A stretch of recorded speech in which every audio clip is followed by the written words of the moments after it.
morning, everybody. Welcome back to Crafting and Crime Daily, the show where I recap live trials. I think yesterday I used up a week's worth of energy in one day, because now I have none left.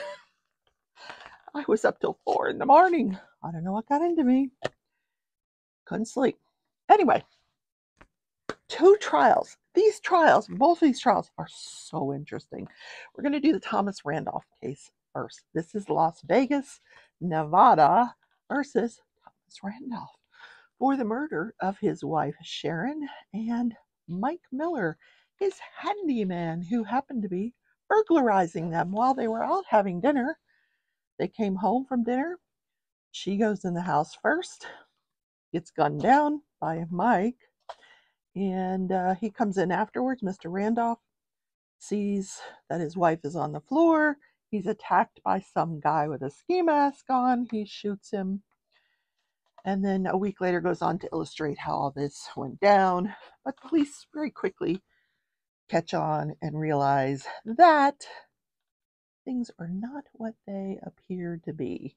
That he, in fact, groomed this man, Mike Miller, and he is accused of conspiracy to commit the murder of his wife with Mike Miller, and then double-crossing Mike Miller and killing him. So he couldn't live to tell the tale. So that's where we are. So who was on the stand yesterday? The first person was a friend of Sharon's. Really nice lady. And Sharon sounds like a really cool person to get to know. What is going on with this paper? It doesn't want to stay. This is something my sister gave me. Just a girl who loves gnomes. And today, you are never too old for the Legend of Zelda. This you can see me playing on game nights on Sunday nights. Okay, so this friend, she had known Sharon for a number of years, and she thought it was really, really strange when Sharon met Thomas Randolph that they were in love and they were shopping for urns. She's like, why do two people who are madly in love need to be planning their deaths? She thought it was very weird that they were shopping for urns. She did not attend either of the weddings. I don't know who did attend any of these weddings. Colleen did not, Sharon's daughter didn't attend any of the weddings. Her friends didn't attend any of the weddings. I'm guessing there were nobody she knew at these weddings. So this friend did say, he was always leaving her, and she was getting really, really tired of it. He would leave her on Christmas and Valentine's Day, and then say he's going to go see someone else. He was seeing somebody else. Yeah. Then they put Alice on the stand, because I'm thinking, oh, here comes another friend. And it was her good friend Alice. Now, I have to keep in mind the age of these people. They're all my age now, probably older. This happened back in 2008, so it's been a number of years since this happened. So she was talking about how she helped Sharon do her will. She said, I want to do a will. She came over, she had a form, they filled it out. She needed to get a notary. So they went to a post office somewhere and they got it notarized. And then after it was over, she put it in an envelope and she gave it to Alice. And she said, if anything ever happens to me, give this to Colleen. And we know that 2 days after Sharon's death, Alice's husband delivered that envelope to Colleen, and it contained the second will, the most current will of Sharon Randolph, leaving everything to Colleen and not Thomas Randolph. So during Alice's testimony, it was kind of weird.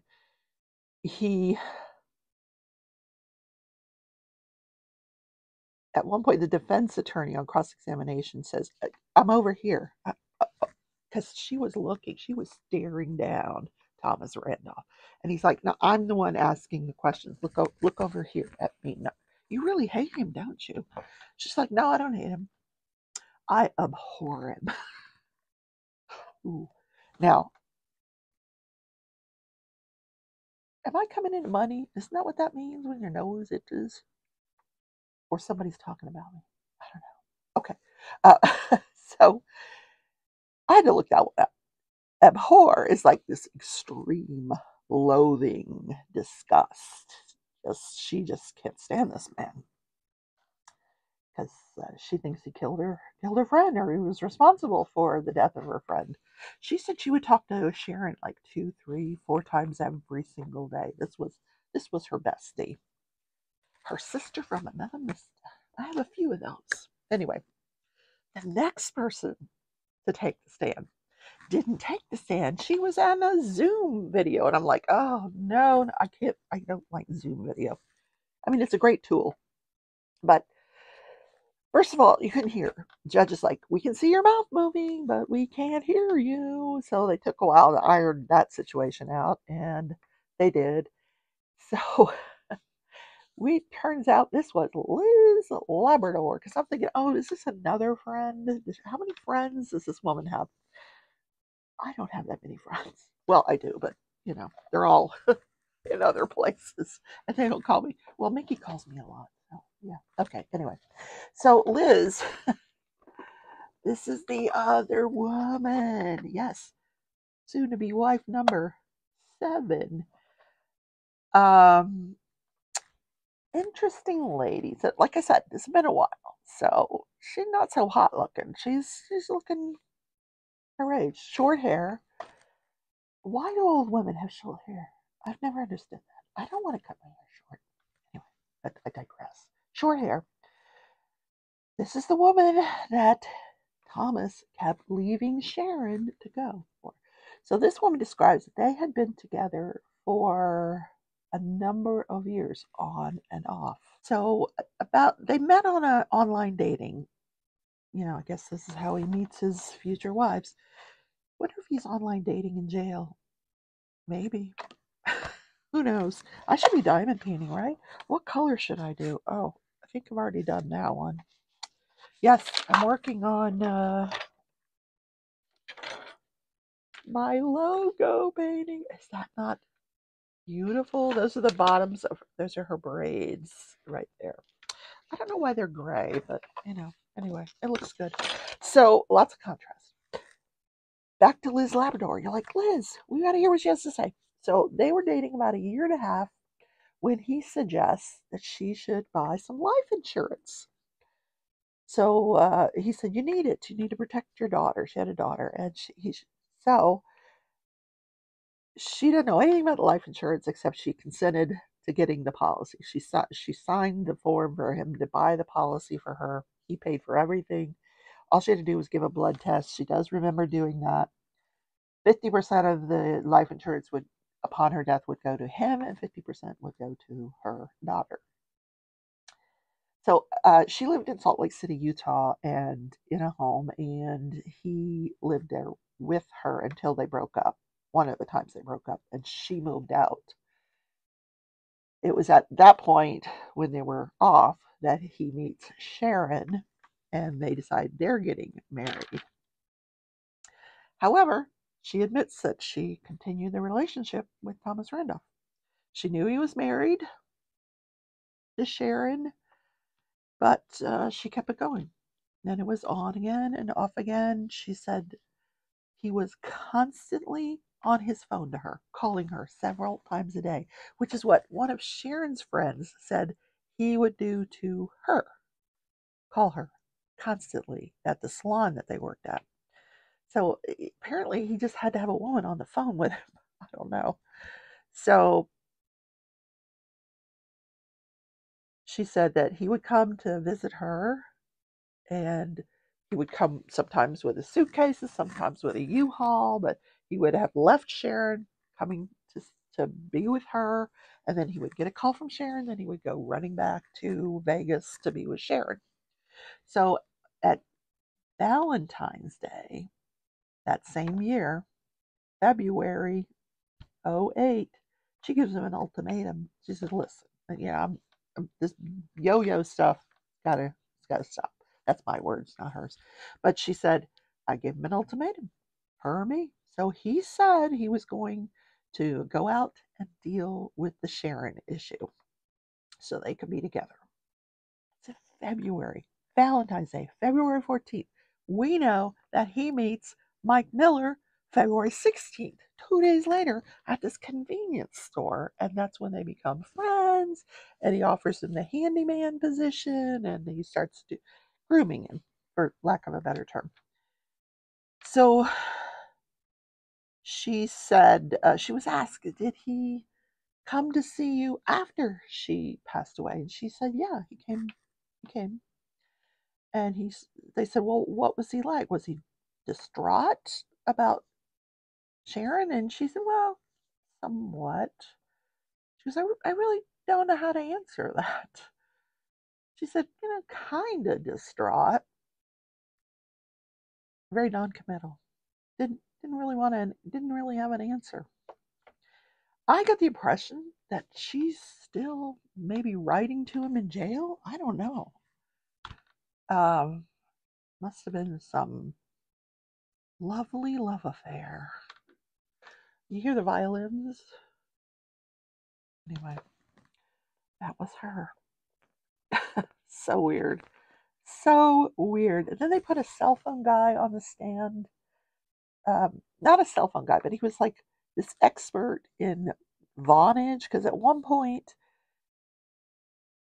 Thomas Randolph said he didn't call 911 right away because his vonage wasn't working. And so this guy is some kind of an expert about the different ways you can call 911. And one of them is this vonage, which is a voice activated system. And he said sometimes it wouldn't go through to 911. It was weird testimony.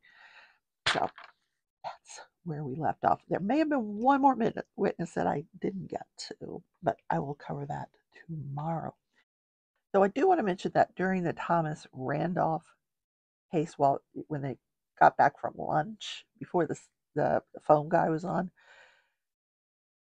the defense had moved for a mistrial, arguing that the plaintiff should not have brought up the life insurance and that violated the ruling of this Nevada Supreme Court that said that this prior wives and all that stuff couldn't come in. So the judge says, I'm sorry, but buying a life insurance policy for your wife or your girlfriend is not a prior bad act. So yes, prior bad acts are being kept out of this trial, but buying life insurance I'm not considering that a bad act, and I'm going to deny your motion for a mistrial. If I were the plaintiff attorney, then I would go through every insurance policy that man ever bought for this girlfriend, this wife, this wife, this wife, this wife. Yeah, but they're walking a fine line. To my knowledge, the jury doesn't even know he had 5 other wives. Probably doesn't know that at all. Now, this other trial, these trials had major witnesses on yesterday, both of them. I'm like, how do I listen to 16 hours of trial in one day? I managed it. That's probably why I was up so late. I was listening to this trial. So Friday, they wrapped up this trial by this child, DL, Henry Denkins' son, who was visiting his father. Now, let me just back up because we gotta have a sip of coffee, switch gears. This is the case where I started to say Thomas Randolph. This is the case where Henry Denkins is accused of kidnapping and murdering the sister of his son. He's not the baby daddy of the sister, but when he went to pick up his son to stay with him for a few days over the summer, the sister came with him, but the sister never got seen again. She goes missing. She's found several months later, shot in the head out near this place called Credit Island. So, coffee time. Anyway, so when we left on Friday, his son, who is now 11 years old, he was 8 years old at the time that this murder happens of his sister, he was still on the stand, and I hadn't finished his testimony, or he hadn't finished his testimony. So yesterday morning, he takes the stand again. Now, we don't get to see him, we just get to hear his voice. On cross-examination, he was asked by the attorney, "Pretty mad at your father, aren't you? You think he caused your sister's death?" "Oh, yeah. Oh, yeah." And you're going to say, I want to do it the way he said it. He's going to say whatever you need to say to have your dad held accountable. Yes. Not good, because what comes after that is pretty damning. He testified a few things that he had never testified to ever before. Seeing this bloody machete, never had testified to that before. Saying that he saw his father shoot his sister. Although in the sequence of things, chronologically, we couldn't make out where that fit in. And he said, "Well, how come you've never said that to anyone before?" "Oh, I have.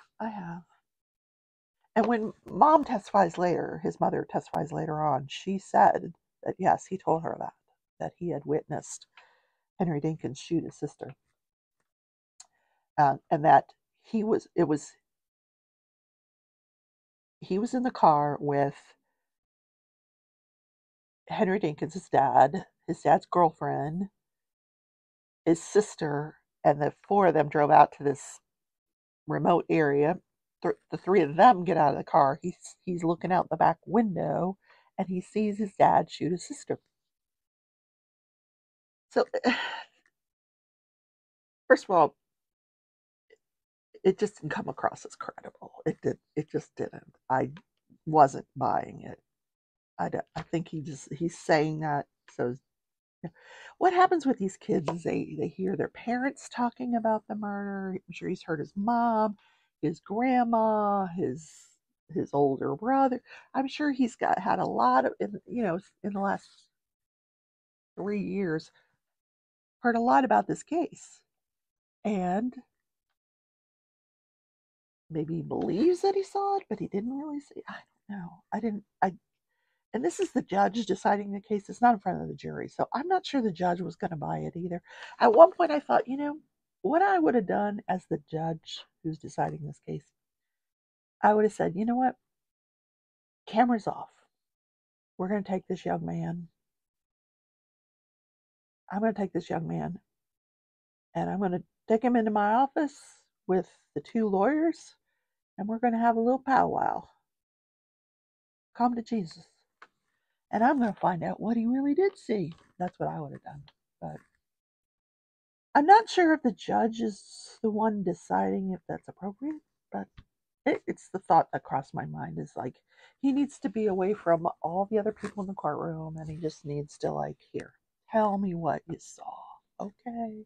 It's just you and me. I'm the judge. Tell me what you saw. Anyway, he was saying, I was there when Dad shot Briasia. Now, he said he never said that before because he doesn't like to talk about it. He's afraid to tell people he saw his sister get shot because he doesn't like to talk about it. Interesting. Now, I was waiting for the older brother to take the stand. Didn't happen. Maybe, because he didn't really have much to do with it, so maybe he's not going to take the stand. So the next person on the stand was Mom, Aisha Langford.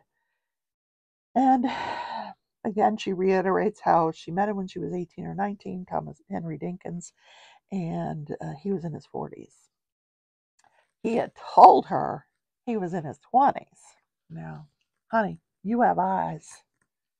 I can tell you, a man in his 20s and a man in his 40s do not look the same.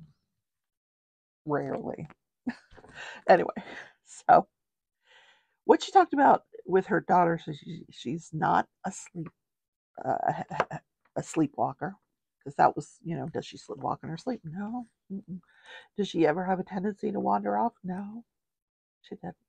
No, that was not her. So she talks about July 8th. This is when this whole thing started. Her son wanted to spend some time with his father. They're out driving around. She sees the dad. At the quick stop, she pulls over. They have a conversation. Your son wants to spend some time with you. He said, that's fine. Um, I'll pick him up tomorrow on the 9th. And she gives him her, first of all, something had happened to her phone, so she didn't have his number. So he puts his number in her phone and she gets his, they exchange phone first. So she gives him her mom's address because that's where she's living at the time with her 3 kids with mom. And she's working at the Checkers. I like their fries. They don't have one of those out here in Kansas, Checkers. I used to go to them in Florida. My stepmom loved the fries. Okay, I'm digressing. Anyway, so she goes to work on the 9th at Checkers, and he picks up the kids, or he picks up his son from grandma's house. But apparently, according to mom, wherever DL, the boy, went, Briasia was always following. They were like this. They were always together. So Briasia says, no, I'm going with you. So he said, okay, she'd come with us. And so at some point, she figures that out, that he's got both kids. So she says, after work, I'm going to come over. I'm going to bring them some clothes. So she gets off work. She goes home. She takes a shower. She drives over to where he's staying with his girlfriend, Andrea. And she calls up there and says, I'm here. And I guess they communicated that to the kids. So according to the son, DL, he and his sister ran down to the vehicle. Aisha said no, it was just Briasia who came down to get the clothes. And she was playing with the dog and she wanted the dog. But he remembered all that. Her brother remembered that she was playing with the dog. So he must have been there, and maybe his mom didn't remember. I don't know. So she wanted to keep the dog too. And she's like, no, you're there visiting with your brother and his father and his girlfriend, and you're not taking the dog up there.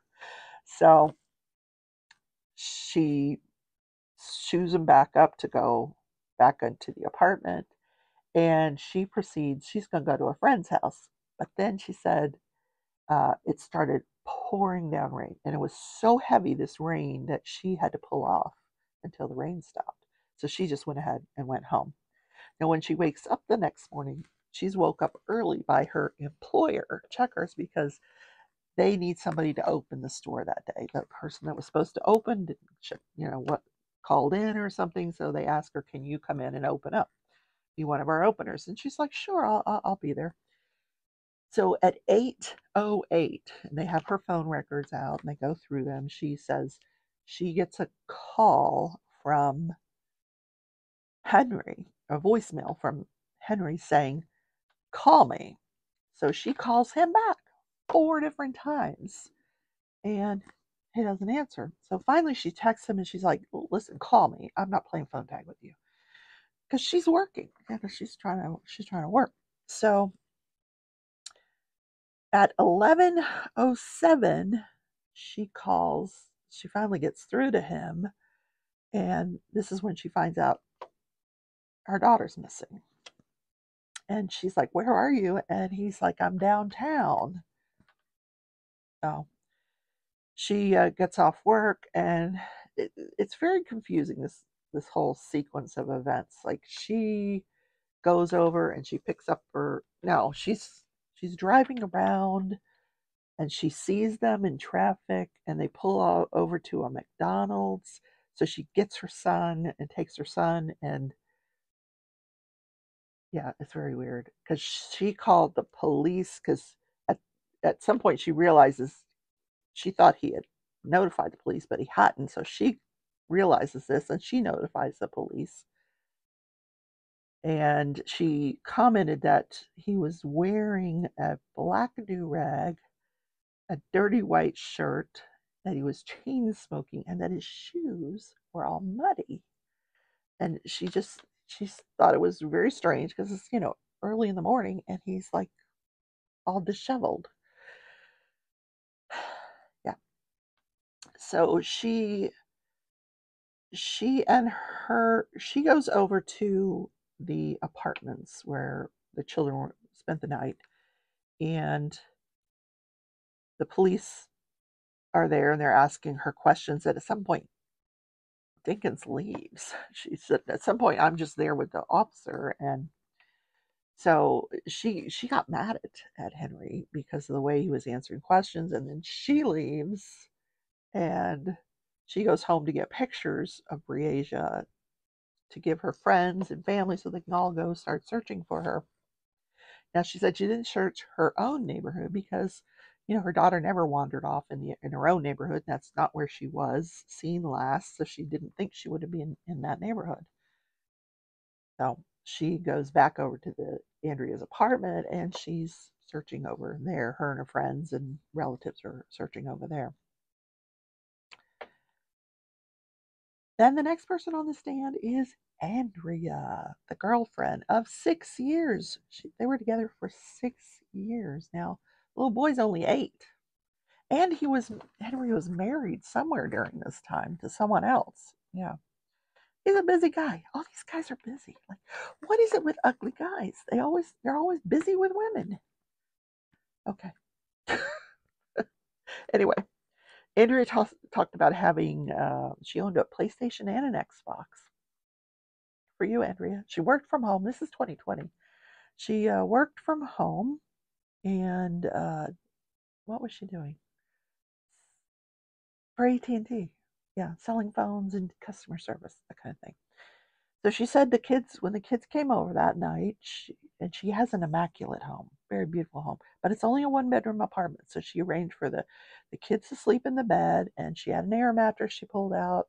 That would be for her and Henry. So she remembers that they were all up playing games.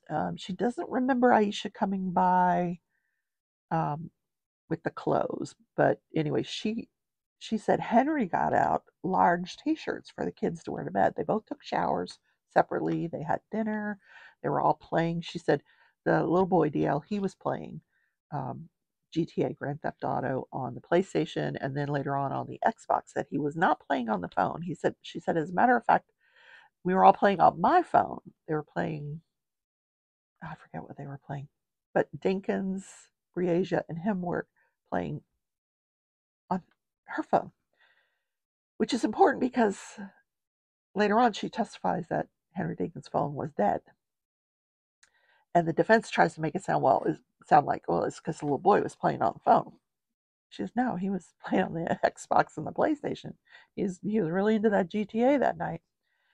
So she said right around midnight, she falls asleep, or just, it was before midnight. She said she had put in a full day of work. She was tired. So she goes in the air mattress. She's fallen asleep. She hears Henry tell the kids, okay, you can play till midnight, then you need to go to sleep. She said at that point he was sitting up on the couch. He wasn't on the air mattress. So at 3 a.m. she wakes up because she's got to go to the bathroom. And she's not got her glasses on, but she looks in the bedroom. She doesn't see the little girl in the bed. So she goes over and she's feeling around on the bed, and there's no child there. And Henry wasn't there either. So now she's like, what's going on? So she doesn't have Aisha's phone number to call her to say, hey, do you have Briasia? And she's trying to call Henry, and it keeps going to voicemail. She finds out later on he didn't take his phone. It's sitting there near her in that same room, but it's dead. The battery was in it, but it was dead. In any case, she waits there. She stays awake. She waits. At about 3:30, she hears a key in a lock, and she hears somebody softly creeping up the stairs. Like, he's probably thinking she's still asleep. Well, she's not. She's there waiting. Hey, Henry, where's the little girl? She doesn't ask. So she was asked at this point, what kind of relationship did you have with him? She goes, well, I was very submissive at this point in time. She goes, now, not so much. She's changed. She goes, now, if something like that happened, I would ask, where is she? She didn't ask. She said, Henry came up. She's talking to him. He's not answering. He comes past her. He's wearing a different outfit than what she saw him wearing before she fell asleep that night. And she explains what the differences were. Before he was wearing a white beater shirt, now he's wearing a regular t-shirt. Anyway, changed his clothes. He's ignoring her. He goes into the bedroom, into the closet, and meanwhile, DL, he's still sleeping. He goes into the closet, and she said he's searching around for something. She doesn't see what it was. If he took something out of the closet, she didn't see it. Now, she had a gun that was later on found under the mattress. I don't know if he didn't know it was there. So she did have a weapon in her home. She didn't know that he had a weapon or that he kept ammunition in that closet. So we don't know what he was getting out of the closet. But while he's in the closet, she looks out the window. She sees Briasia downstairs standing by his vehicle.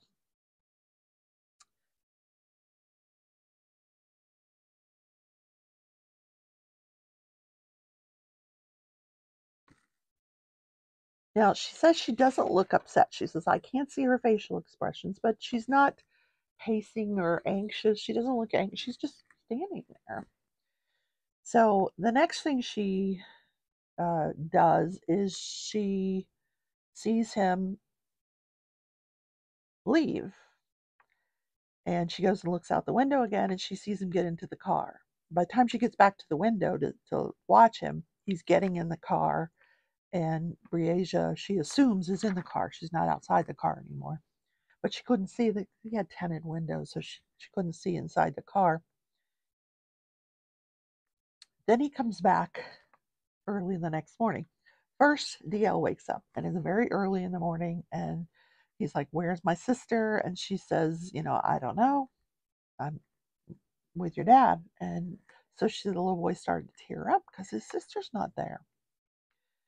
And so Henry comes home without Briasia. No one says, hey, where is she? Nope, they don't say that. He comes home, he gets the little boy, he gets DL. He says, come on, we're going. Picks up DL, grabs a bag of clothes, and at the last minute she says, hey, what about your cell phone? Here's your cell phone. So right away she calls him, and she says, what is going on? Is there something I can do to help? And she's thinking to herself, how can I help if you're not telling me what's going on? So she tells him, you left a bag here.